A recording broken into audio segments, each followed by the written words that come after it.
చూడండి, ఇప్పుడు యేసు ప్రభువారు సిలువలో ఏం చేశారో 10వ అధ్యాయం 9వ వచనం నుంచి 14 వరకు చదివితే 5 విషయాలు నాకు తెలిసాయి. ఏంటంటే అవి నేను చెప్తాను. చూడండి, ఫస్ట్ విషయం ఏంటంటే రెండవ నిబంధన తీసుకురావాలి యేసు ప్రభువారు. మొదటి నిబంధన ఉంది కదా, మొదటి నిబంధన పాత నిబంధన అంటాం దాన్ని. ఆ పాత నిబంధన స్థానంలో క్రొత్త నిబంధన తీసుకురావాలి ఆయన. ఇది తీసుకురావడానికి ఆయన ఏం చేశారంటే మొదటి నిబంధన అంటే పాత నిబంధనని కొట్టివేశాడని ఉంటుంది అందులో. మీరు తర్వాత చదువుదురు కానీ 5 వచనాలు మీరు చదివితే అక్కడ రాసి ఉంటుంది. ఆ రెండవ దాన్ని స్థిరపరచడానికి మొదటి దాన్ని కొట్టివేశాడు. ఇది క్రైస్తవులు మర్చిపోదామన్నా సాతానుగాడు మర్చిపోనిస్తలేదు. ఆ పాత నిబంధనలోయే మీకు యేసయ్య అలా చెప్పలేదు అసలు, అది మనం చేయకూడదు. అందుకనే చూడండి, రెండవ నిబంధన స్థిరపరచడానికి మొదటి దాన్ని కొట్టివేశాడు. చూడండి, ఇప్పుడు మిమ్మల్ని చర్చికి రప్పించాలనుకో, మొదటిది నేను చెప్పొచ్చు. ఏమనంటే నువ్వు మందిరానికి రాకపోతే అక్కడ రాసి ఉంటుంది, మందిరానికి సబ్బాత్ రోజున నువ్వు కట్టెలు ఏరితే ఆమె మరణశిక్షకి పాత్రురాలు. కట్టెలు తెచ్చుకుందాం అంటే రాళ్ళు వేసి నేను కొట్టి చంపేస్తారు. ఇప్పుడు అది ఆ భయానికి కట్టెలకి వెళ్ళేవారు కాదు. కట్టెలు అంటే పుల్లలు, అవి తెచ్చుకునేవారు కాదు. అప్పుడు ఆ గ్యాస్ పొయ్యిలు ఎక్కడే గ్యాస్ లేదు, అందుకని దయచేసి గమనించండి, అలాంటి నిబంధన అది. ఆ భయంతో, ఇప్పుడు భయంతో ఎవరైనా వస్తారు. మీరు చెప్పండి, నేను ఒక్క నెల ఈ సంఘాన్ని భయపెట్టానంటే నా చర్చ్ అంతా నిండిపోద్ది, ఫంక్షన్ హాల్కి వెళ్ళిపోతాం నెక్స్ట్. అవును, భయపెడితే ఖచ్చితంగా వస్తారు. ఇప్పుడు మీకు చెప్పాను, ఎవరు నా దగ్గరికి వచ్చి అయ్యగారు నాకు పోయిన వారం జ్వరం వచ్చిందంటే నేను అడుగుతాను, అమ్మ నువ్వు పోయిన వారం బైబిల్ స్టడీకి అటెండ్ అయ్యావా, ఫ్రైడే ఉపవాస ప్రార్థనకి వచ్చావా, సండే వచ్చావా అంటే వాళ్ళు ఏదో ఒక దాంట్లో ఆప్షన్ ఉంటారు. అప్పుడు చెప్తాను, నువ్వు రాలేదు కాబట్టి నీకు జ్వరం వచ్చింది, వచ్చేవారు రాలేదనుకో ఏదైనా యాక్సిడెంట్ అవుద్ది అన్నాను అనుకో, ఖచ్చితంగా వచ్చేస్తారు. ఆ డౌటే లేదు. అది నిద్రపోలేవద్దు నిన్ను, ఆ భయం నిన్ను నిద్రపోనివ్వకుండా నువ్వు వస్తావు. నాకు తెలుసు ఆ విషయం. కానీ అలాంటి ట్రిక్స్ వాడమని దేవుడు కాపరికి చెప్పలేదు. ఆ కాపరికి ఎందుకంటే ఖాయమన్నాడు కానీ కొట్టమనలేదు. అందుకే దయచేసి గమనించండి, దావీదు కాశాడు. అందుకే ఆయన హృదయానుసారుడు. చిన్న గొర్రె పిల్లని తీసుకుపోతుంటే దేన్ని కొట్టాడు? శత్రువుని కొట్టాడు. గొర్రె పిల్లని తిట్టలేదు, గొర్రె పిల్లని కాపాడుకున్నాడు. అది కాపరి లక్షణం. దయచేసి గమనించండి, 5 విషయాల్లో రెండవ నిబంధన స్థిరపరచడానికి మొదటి దాన్ని కొట్టివేశాడు. ఇది ఫస్ట్ పాయింట్. ఆ 5 వచనాలు యేసు ప్రభు ఏం చేశారని అడిగితే ఈ 5 విషయాలు చెప్పాలి మీరు. రెండవది ఏం చేశాడంటే ఒక్క అర్పణ ఒక్కసారే చేసి కంప్లీట్ చేశాడు. మన జీవితానికి ఏం కావాలో అన్నీ ఆత్మీయంగా, శారీరకంగా, మానసికంగా. చాలామంది ఏం చెప్తారంటే అంతా దేవుడిది అంతా ఆత్మీయతేనండి, శరీరానికి సంబంధం లేదు, లేకపోతే మానసికానికి సంబంధం లేదు, ఏదేదో ఆర్థిక విషయాలకి సంబంధం లేదంటారు. తప్పది. యేసు ప్రభువారు ఈ భూమి మీద నీకు ఏం కావాలో, అసలు బంగారం నాది, వెండి నాది, భూమి నాది అంటాడు ఆయన. మీరు చదవండి, వాక్యం చదివితే అందులో ఉంటుంది, పెండ్లి కుమార్తె తన వడ్డాణమును మర్చినా అంటే ఆయనే చెప్పాడా లేదా నేను చెప్తున్నారా? ఆయనే చెప్పారు బైబిల్లో. అందుకని బైబిల్లో అసలు దేవుడు ఇచ్చిందే మన కొరకు అవి. అందుకని మనము మనవన్నీ వాళ్ళు అనిపిస్తున్నారు. నాకు అదే బాధ. అందుకనే మన సంఘం బ్లెస్ అవ్వాలనేది. చూడండి, ఒక్క అర్పణ ఒక్కసారే అన్నీ కంప్లీట్ చేశాడు. ఇంకా మళ్ళీ బలి ఉండదు. నేను ఇందాక చదివాం, రెండోసారి వస్తాడు కానీ బలి ఇవ్వడానికి కాదు, రెండోసారి వచ్చేది నీ పాపములు లెక్కించడానికి కాదు. ఆయన అక్కడ రాశాడు క్లియర్గా, రక్షణ పొందిన వారిని తీసుకెళ్ళడానికి వస్తాడు. హల్లెలూయా. అందుకని నువ్వేం భయపడద్దు. ఏమని చెప్తారంటే ఆయన దగ్గర పెద్ద గ్రంథం ఉంది, రోజు నువ్వు చేసేవన్నీ రాస్తూ ఉంటారంటే ఇక ఆయనకి అదే పని ఉంది. మరి నీ గురించి నువ్వు చేసేవన్నీ రాయడానికి ఆయన పెన్ను పట్టుకుని రెడీగా ఉన్నాడు. ఏమీ లేదు, ఆయన రక్తం మొత్తం లెడ్జర్ అంతా క్లీన్. నీ లెడ్జర్ ఎలా ఉంది? క్లీన్. ఏమీ లేవు. ఆ బ్లడ్తో తుడిచేశాడు, ఏమీ లేవు, అన్నీ కొట్టేశాడు. కాబట్టి ధైర్యంగా ఉండండి. మీ లెడ్జర్లో ఏమీ లేదు. మీ లెడ్జర్లో ఏముందంటే రక్షణ అనే మాటే ఉంది. నువ్వు రక్షణ పొందిన వ్యక్తివి, నీతిమంతుడు, పరిశుద్ధుడు, ఎందుకంటే ఆయన రక్తమును బట్టి. దయచేసి అంటే ఒక్క అర్పణ ఒక్కసారి కంప్లీట్ చేశాడు. ఇది రెండో విషయం. మూడో విషయం ఏం చెప్తాడంటే మనలను పరిపూర్ణులుగా చేశాడు. హల్లెలూయా. నువ్వెవరు అంటే పరిపూర్ణుడు. నాది ఈ సబ్జెక్టు మీరు రేపటి నుంచి వింటే మీకు అసలు ఎందుకు ఇన్ని రోజులు ఈ ప్రశ్నలు నేను విధించుకోలేదు, నీకు నువ్వే ఎందుకు ఆలోచన చేయలేదు అనుకుంటావు. పరిపూర్ణుడిగా చేస్తే మరి మన జీవితంలో కొదువు ఎందుకు వస్తుంది? ఒకసారి మనం కూడా మామూలుగా మాట్లాడుకోవాలి. ఇప్పుడు పాస్టరు విశ్వాసులు కాకుండా మామూలుగా ఆలోచన చేయాలి. అసలు మనం ఆత్మీయంగా ఇన్ని రోజుల నుంచి చర్చకు వస్తున్నాం. ప్రభువా, మరి నన్ను సంపూర్ణుడిగా చేస్తే నా జీవితంలో ఈ కొదువు ఏంటి, ఈ కొదువు ఎందుకు వచ్చింది? ప్రశ్నిస్తే ఆన్సర్ వస్తుంది, జవాబిస్తాడు ఆయన. నువ్వు ప్రశ్నించకుండా ఉంటే నీకు అక్కర్లేదనుకుని ఆయన కూడా కామ్గా ఉంటాడు. కాబట్టి ఈ వారం దయచేసి వాటన్నిటికీ సమాధానాలు వస్తాయి. చూడండి, మనల్ని పరిపూర్ణులుగా చేశాడు. ఈ 5 వచనాల్లో ఆ మాట కూడా ఉంటుంది. తర్వాత ఆయన చేసిన సిలువలో చేసిన ఇంకో పని ఏంటంటే, ఇవన్నీ చేసి ఆయన తండ్రి కుడి పార్శ్వమున కూర్చున్నాడు. ఎక్కడ కూర్చున్నాడు? మనల్ని కూడా తీసుకెళ్ళి ఆయనతో పాటు కూర్చుండబెట్టాడు. ఇదొక పాయింట్. ఆయన అక్కడ కూర్చున్నాడు.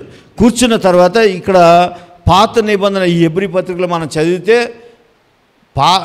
ఆ యొక్క పాత నిబంధన యాజకుడు కూర్చోకూడదు. అంటే కూర్చోడానికి టైం ఎక్కడిది?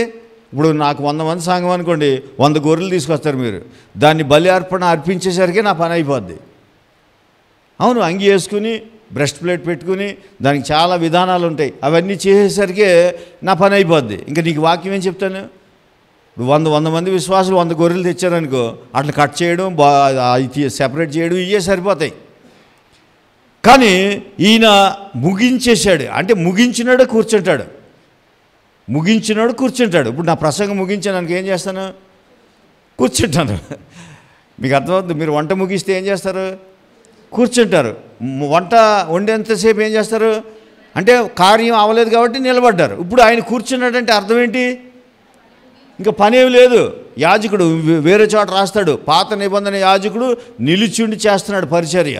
నిలుచుండి ఎందుకు చేస్తున్నాడంటే అతనికి రెస్ట్లెస్. ఎవ్రీ ఇయర్ తెస్తూనే ఉంటారు, రోజు ఏదో ఒక బలి, ఏదో పాపం చేశారు, ఏదో దాని ఒక్కొక్క పాపానికి ఒక్కొక్క రకమైన బలి. ఇప్పుడు పిల్లోడు పుట్టాడు, 8వ రోజున సున్నతి చేయాలి, అప్పుడు ఏదో తేవాలి, పౌరమైన తేవాలి కనీసం. ఇక యాజకుడు ఖాళీ ఏది, రోజు కటింగే, ఖాళీ లేదు. కత్తి పట్టుకుని అంగి వేసుకుని ఉండడమే. ప్రతిరోజు బలి అర్పణ జరుగుతూనే ఉంటుంది. అది నిరంతర కార్యక్రమం. ఇక యాజకుడికి రెస్ట్ లేదు. అందుకే నిలుచుండి చేసేవాడు యాజకుడు, కూర్చోనే అవకాశం లేదు. ఇప్పుడు యేసు ప్రభు వారు తండ్రి దగ్గర కూర్చుంటే ఇంకేం లేనట్టు, పని లేదు, ముగించేశాడు, అయిపోయింది. కాబట్టి కూర్చున్నాడు. మరి కూర్చుంటే మరి నా పని అవ్వలేదే అంటున్నావు నువ్వు కదా. ఇప్పుడు మన పని అయిందా? పని చెప్పండి, ఏదో ఒకటి చెప్పండి. అయ్యిందని అవ్వలేదని? అవ్వలేదు.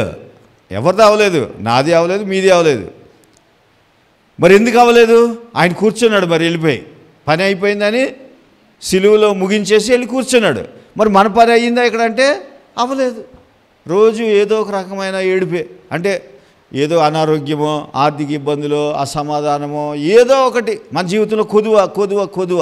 మరి ఎందుకు ఆయన కూర్చున్నాడు? కొదువు పెట్టుకుని ఆయన ఎందుకు కూర్చున్నాడు? అది తెలుసుకోవడానికి ఈ వారం రమ్మనేది. అదొకటి. ఇది ఈ సిలువ కార్యంలో జరిగింది. చివరిగా ఇంకో కార్యం జరిగింది. ఏంటంటే శత్రువులను తన పాదపీఠముగా చేసుకున్నాడు. ఇప్పుడు శత్రువుని ఎక్కడున్నాడు? శత్రువు అంటే కత్తి పట్టుకుని వచ్చేవాడే శత్రువు కాదు. నీకు విరోధంగా వచ్చే ప్రతి సమస్య కూడా శత్రువే. ఆ శత్రువులు ఎక్కడున్నారు? మనం ఎందుకు స్ట్రగుల్ అవుతున్నాం? ఇప్పుడు శత్రువు పాదాల కింద ఉంటే మనం ఎందుకు స్ట్రగుల్ అవుతున్నాం? అంతే కదా, మనం ఆలోచన చేయాలి. ఇప్పుడు ఇవన్నీ, ఈ 5 విషయాలు సిలువలో జరిగిన విషయాలు. ఈ 5 మనకేం చెప్తుందంటే, నీ పని అన్నీ ముగించాను, నేను తండ్రి దగ్గర కూర్చున్నాను, నీ శత్రువులు అందరూ మనకు వ్యతిరేకంగా పనిచేసే ప్రతిదీ మన పాదముల దగ్గర ఉంది. ఆ తర్వాత ఒక్క అర్పణ చేత ఇవన్నీ జరిగించాను, ఆ రెండో కొత్తదాన్ని తీసుకురావడానికి పాత కొట్టేశాను, ఈ సిలువలో ఇవన్నీ చేశానని చెప్పాడు. ఏది? ఈ 5 వచనాలు. ఒక్కసారి ఇప్పుడు ఈ 5 విషయాలు చెప్పాను కదా. ఫస్ట్ విషయం ఏంటి చెప్పండి? రెండవ దాన్ని స్థిరపరచడానికి మొదటిది కొట్టేశాడు. రెండో విషయం ఏంటి? ఒక్క అర్పణ చేత ఒక్కసారే పని ముగించేశాడు. మూడోది ఏంటి? మనల్ని పరిపూర్ణులుగా చేశాడు. నాలుగో విషయం ఏంటి? ఆయన తండ్రి కుడి పార్శ్వమున కూర్చున్నాడు, ఎందుకంటే పని అయిపోయింది కాబట్టి కూర్చున్నాడు. ఐదో విషయం ఏంటంటే కూర్చున్నాడంటే ఎందుకు కూర్చున్నాడు? శత్రువుని జయించేసి పాదాల దగ్గర పెట్టుకున్నాడు కాబట్టి కూర్చున్నాడు. ఇప్పుడు శత్రువుని పాదముల దగ్గర పెట్టుకున్నాడు. ఈ 5 విషయాలు ఒకసారి 10వ అధ్యాయం 9 నుంచి 14 వరకు చదవండి, మౌనంగా వినండి. మిగతా వాళ్ళు బైబిల్ ఓపెన్ చేయండి. ఓపెన్ చేసి ఈ 5 విషయాలు ఉన్నాయో లేదో గమనించండి, అక్కడ అండర్లైన్ చేసుకోండి. ఈ 5 విషయాలు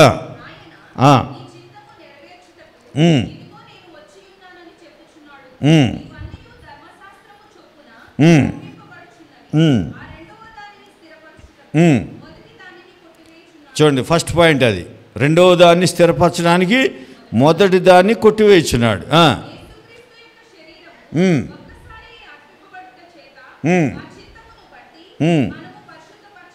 ఒక్క అర్పణ ఒక్కసారి అని చెప్పాను, అది ఉంది. తర్వాత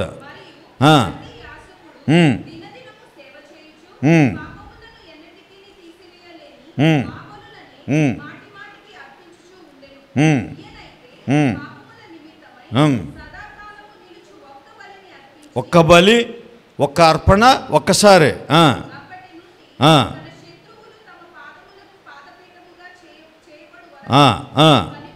కనిపెట్టుచు ఆసీనుడాయను. ఈ విషయాలు అన్నీ వచ్చినాయా లేదా? ఈ 5 విషయాలు వచ్చినాయా నేను చెప్పినవి? ఈ 5 విషయాలు సిలువలో ముగించాడు ఆయన. ముగిస్తే ఇప్పుడు మన మెసేజ్ ఏంటంటే అయిపోయింది. ఇప్పుడు ఇంట్రడక్షన్కే ఈరోజు అయిపోయింది, ఇంకా 4 రోజులు ఉంది.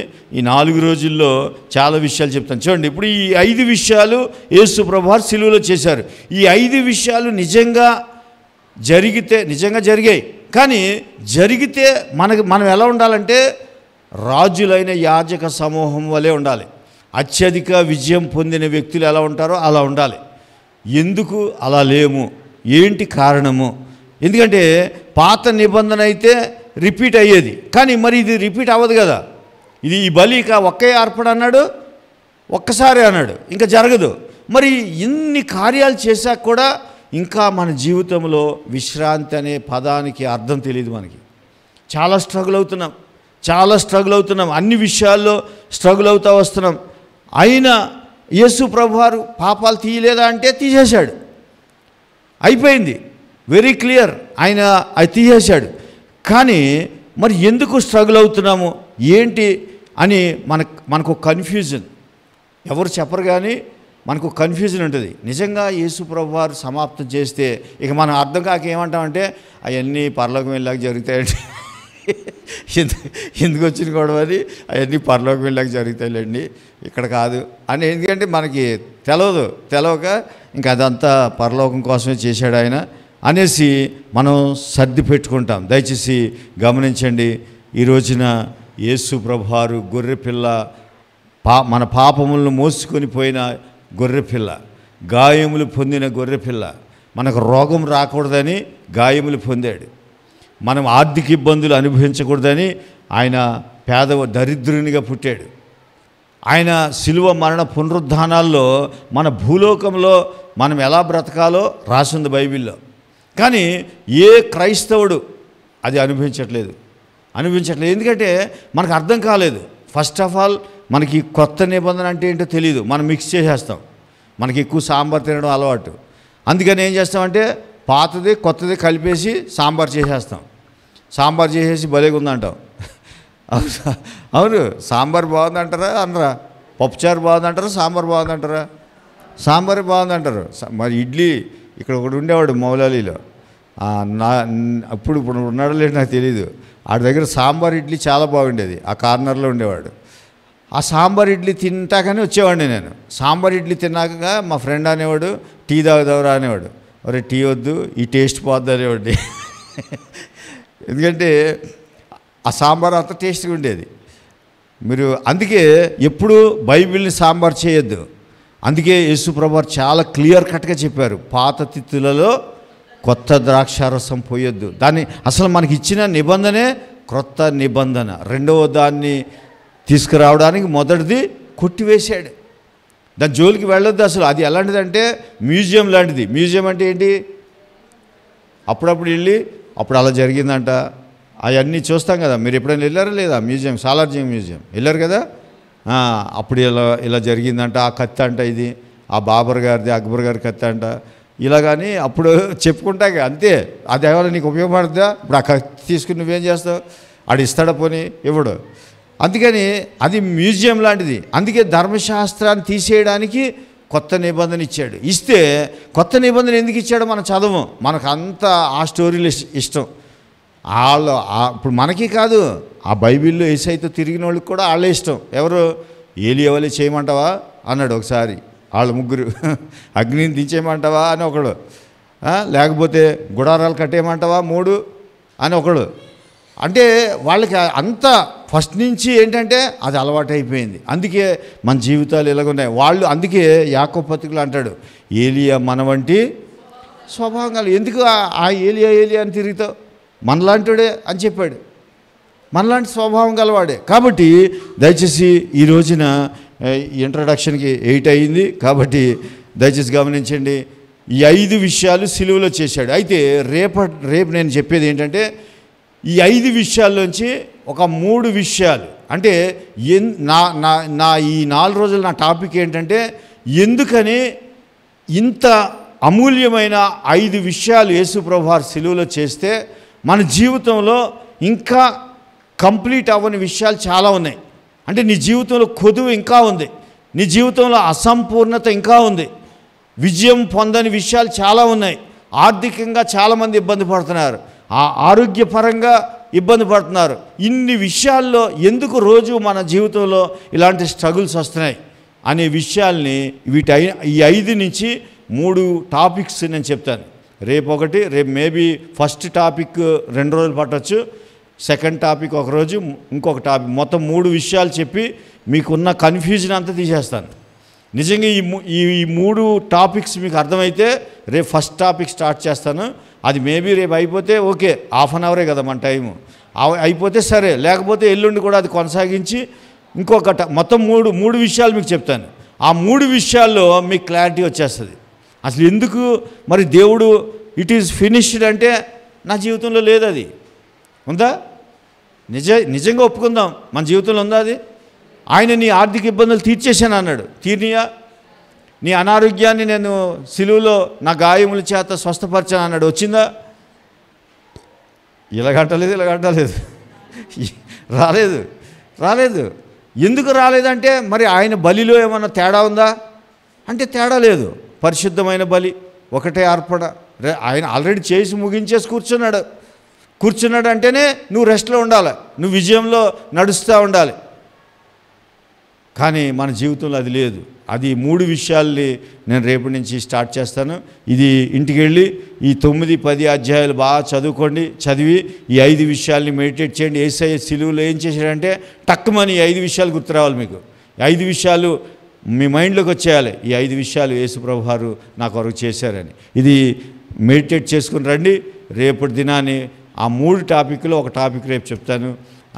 రేపు అయిపోతే ఓకే, లేకపోతే 2 రోజులు చెప్పి మొత్తానికి ఆ 3 టాపిక్లు ఈ 4 రోజుల్లో కంప్లీట్ చేస్తాను. కంప్లీట్ చేసి మనకున్న ప్రతి అనుమానాన్ని అంటే అనుమానం కాదు అసలు, మనం నాకు ఏంటంటే నాకు ఏమో ఆలోచన వచ్చిందంటే మరి 5 చేస్తే నాకు విడుదల రావాలి కదా, మరి ఏది విడుదల? వాటికి జవాబుని తెలుసుకోవాలని మీకు ఎంత ఆశ ఉందో నేను అంతే ఆశతో బైబిల్ని చదివి మీ కొరకు సిద్ధపాటు చేశాను. రేపు ఫస్ట్ టాపిక్ చెప్తాను. దేవుడు ఈ వాక్యమును దీవించునుగాక.